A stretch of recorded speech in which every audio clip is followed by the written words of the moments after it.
Spain, Chukwudumeme Wamadike, a.k.a. Evans, has narrated his ordeal in the custody of his captor. Mr. Donatus Dunu recounted his experience on Friday during the resumed trial of the kidnapped suspects, which began with the examination of the victim in court. Mr. Dunu revealed that he was kidnapped on February 14, 2017, saying his abductors at first demanded for $2 million as ransom, but later negotiated for €1 million. Can the court conclude on what many consider a prima facie case?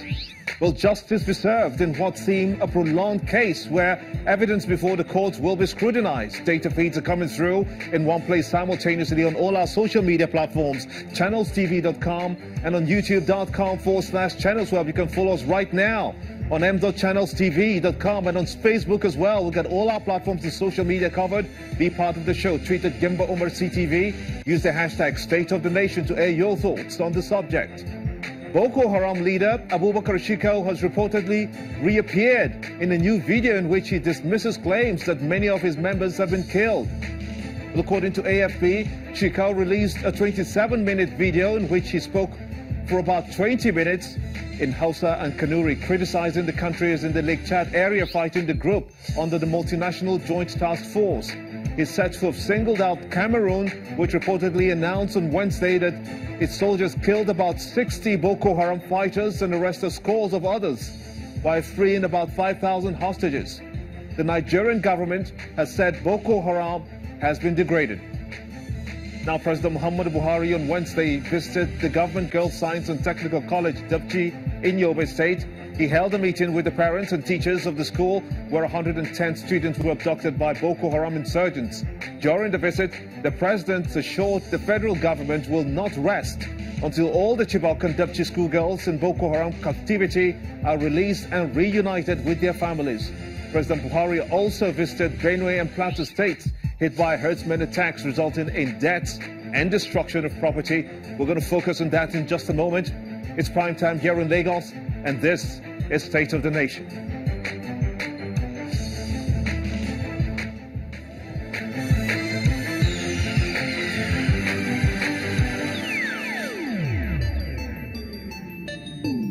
Welcome everyone in Nigeria and the rest of the world. This is State of the Nation. I am Gimba Umar. Right behind me, data feeds are still coming through on our social media platforms in one place simultaneously. Be part of the show. Tweet at Gimba Umar CTV and use the hashtag State of the Nation.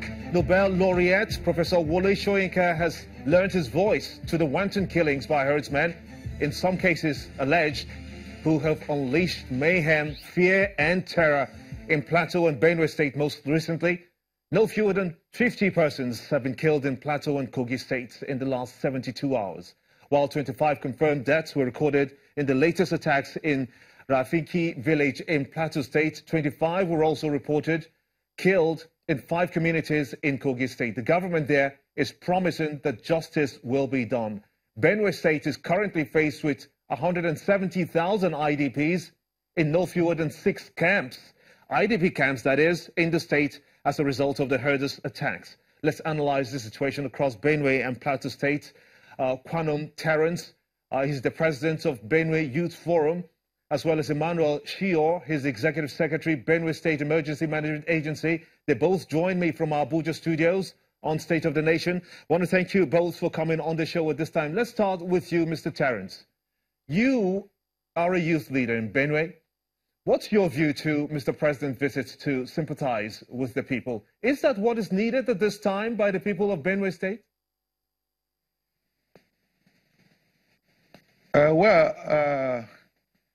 The issue of the President's visit to Benue is still a mystery to the people of Benue State, because we expected that when the President was coming to Benue after 3 months, and because of the hype his special advisor on media had insisted that the President is delaying to visit us because he wants to bring a long-lasting solution to the crisis.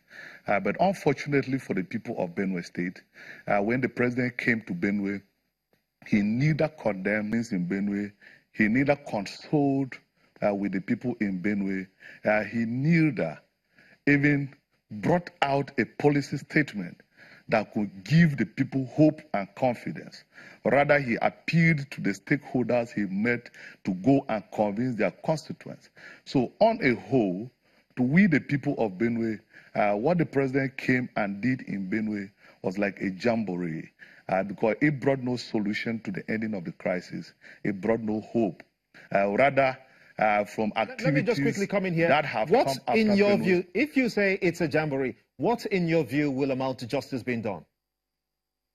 In my view, if you have studied a report of a crisis that has run for 3 months, that foreign armed invaders that has been confirmed by you to be killing your citizens, has been confirmed by the SSS, and then there are groups like the Mayati Allah Kauta Hori, who has done press statement justifying the killings in Benue, and then a president who claimed to have studied this report for 3 months could not come to Benue and issue an arrest of the leadership of the Mayati. The group killing us, the Fulani herdsmen, has been declared by the Global Terrorism Index as the fourth most deadly terrorist group. A president that has gone through reports for 3 months would have come to Benue to declare these people as a terrorist group and dealt with them as such. He has done it in the South-South. He has done it with IPOB. And that means that, and when he took these decisions of declaring these people as terrorists, the IPOB crisis has ended. The crisis in the South-South has ended. So this situation even demands a more drastic measure. And you are aware that it is only an aggressive approach that can tame an aggressor. These people are the aggressors. He needed an aggressive approach. So we really needed a serious and emphatic policy statement from the president, and not what he came and did to Benue. Okay, let me get the thoughts of Mr. Shiho. What we're faced with, you are with NEMA in the state. It's a humanitarian crisis that is looming. 170,000 people spread across at least 6 IDP camps. Tell us, what state of welfare is being given to those people, if any at all? Yeah, thank you very much, Mr. Gimba. But let me correct one thing. It's not NEMA.